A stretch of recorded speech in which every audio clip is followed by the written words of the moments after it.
নমস্কাৰ বন্ধু বান্ধৱীসকল, Assam job factory চেনেললৈ আপোনালোক সকলোকে স্বাগতম জনাইছোঁ। অসম চৰকাৰৰ ফালৰ পৰা আজি এখন নতুন নটিফিকেশ্যন আহিছে, যিখনত 32,689 পদৰ বিষয়ে বিৱৰণ দিয়া আছে। গতিকে ইয়াতে ক'ত কিমানটা পদ খালী থাকিব আৰু কেই তাৰিখৰ আগত ইয়াৰে এডভাৰটাইজমেণ্টটো আহিব, ইয়াতে সকলোখিনি দিয়া আছে। গতিকে আপোনালোকে ভিডিঅ'টো সম্পূৰ্ণকৈ চাওক আৰু লগতে যদিহে আপোনালোকে প্ৰিপাৰেশ্যন কৰা নাই তেনেহ'লে প্ৰিপাৰেশ্যন কৰি থাকক, কিয়নো আপোনালোকে এডভাৰটাইজমেণ্ট খোলাৰ পিছত আপোনালোকে কোনো ধৰণৰ ইণ্টাৰভিউ দিবলৈ সময় নাপাব আৰু এই সুযোগ হেৰুৱালে আপোনালোকে পিছলৈ আকৌ চেষ্টা কৰিবলৈ আপোনালোকে জানে সুযোগ হেৰালে কিমান কষ্টকৰ হয়। তো আহক আমি ইয়াতে কি ধৰণৰ ডিপাৰ্টমেণ্টত ক'ত কিমান পদ খালী আছে তাৰ বিষয়ে আলোচনা কৰোঁ।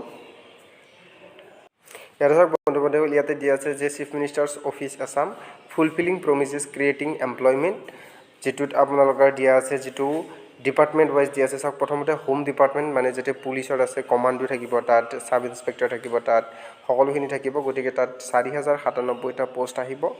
হেল্থত যিটো টেণ্টেটিভ দিছে, হেল্থত আপোনালোকৰ 5,105টা পদ, এডুকেশ্যন অৰ্থাৎ শিক্ষা বিভাগত 10,299টা পদ, PNRDত আপোনালোকৰ 1,176টা পদ আৰু গ্ৰেড 3ত আপোনালোকৰ 7,073টা পদ আৰু গ্ৰেড 4ত আপোনালোকৰ 4,939টা পদ আহিব। ইয়াতে টোটেল 32,689টা পদ থাকিব আৰু লগতে ইয়াৰে ভেকেঞ্চি অলপ কমা পৰা হ'ব পাৰে আৰু এই ভেকেঞ্চিৰ যিটো এডভাৰটাইজমেণ্ট দিয়া আছে সেইটো ছেপ্টেম্বৰ 10ৰ আগতে আপোনালোকে এপ্লাই কৰিব পাৰিব। গতিকে বন্ধু বান্ধৱীসকল, আপোনালোকে দেৰি নকৰি আপোনালোকে প্ৰিপাৰেশ্যন চলাই থাকক আৰু আপোনালোকৰ এই ৰিটেন এক্সামিনেশ্যনৰ কাৰণে প্ৰিপাৰেশ্যন চলাওক। আপোনালোকৰ যদি ফিজিকেলত কমি আছে, ফিজিকেলৰ কাৰণে প্ৰিপাৰেশ্যন চলি থাকক, কিন্তু আপোনালোকে প্ৰিপাৰেশ্যন কৰি থাকিব। কাৰণ যিসকলে প্ৰিপাৰেশ্যন কৰিব তেখেতসকলে পাবলৈ সক্ষম হ'ব, কাৰণ এতিয়া খুব কম্পিটিশ্যনৰ যুগ। আপোনালোকে কম্পিটিশ্যন কিমান হয় জানে, আগৰ নিচিনা নহয় যে 50 নম্বৰ যাব, 60 নম্বৰ যাব।